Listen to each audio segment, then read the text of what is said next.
anareo hatrany ny fahasoavana avy amin'Andriamanitra iray sy Jesosy Kristy tompontsika. Amen. Andeha araka hivavaka isika. Amin'izao maraina izao Tompo dia miantso ny anaranao izahay. Ry Andriamanitra rainay ao amin'i Jesosy Kristy noho ny izao andro vaovao menao anay izao.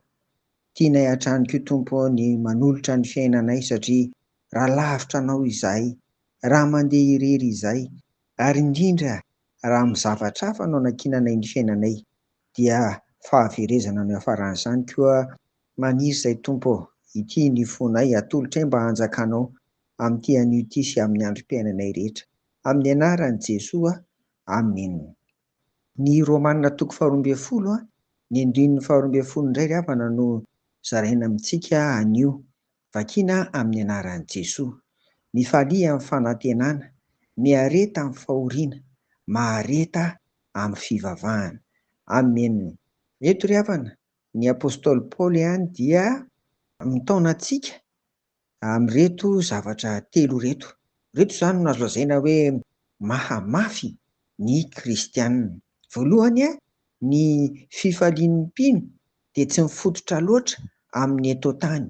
Eny, feto izao, rariny ny raha mifaly, fa ny fanantenana ny amin'ny ho avy no fototry ny fifaliana kristianina.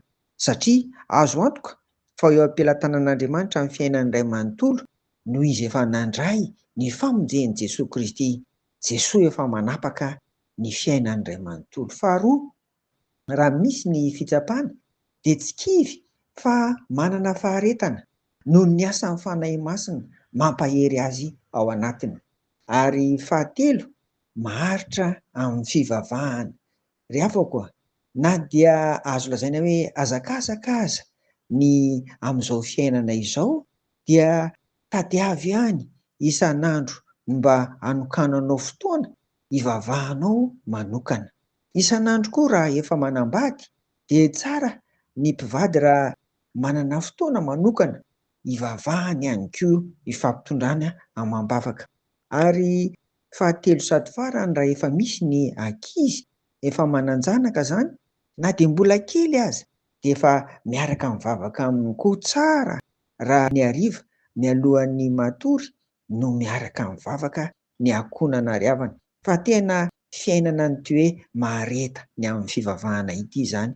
Ary farany dia araka ny nambarako teo hoe hazakazaka ny herinandro dia mazotoa hatrany koa, na dia alahady aza mazotoa, fa tena tsara ho antsika ao anatin'izany faharetana amin'ny fivavahana izany ny mandeha miangona ny ankonana iray manontolo, mandeha miangona manompo ny Tompo any amin'ny fiangonana.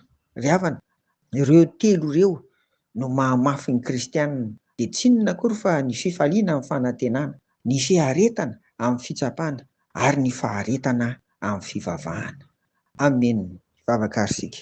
Ry Andriamanitra rainay, misaotra anao izay fa izany rehetra izany dia asan'ny fanahy masina aty anatinay.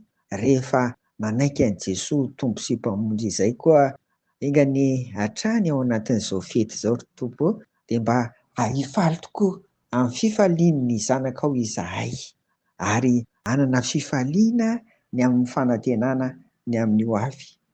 Etsy andanin'izany koa dia ampio ny isan-tokantrano mba handamina amin'ny fotoana, indrindra ao anatin'izao hazakazaka efa nambara teo izao, mba hahazoany tsirairay avy mivavaka, mba hahazoany mpivady mivavaka, ary hahazoany ny ankonana mivavaka isan'andro ihany koa, ary mandeha miangona. Dia apetraka aminao hatrany ary Tompo ny fiainanay iray manontolo hanjakan'i Jesosy Kristy. Amen. Ho aminareo ny fiadanan'i Jesosy ry havako. Amen.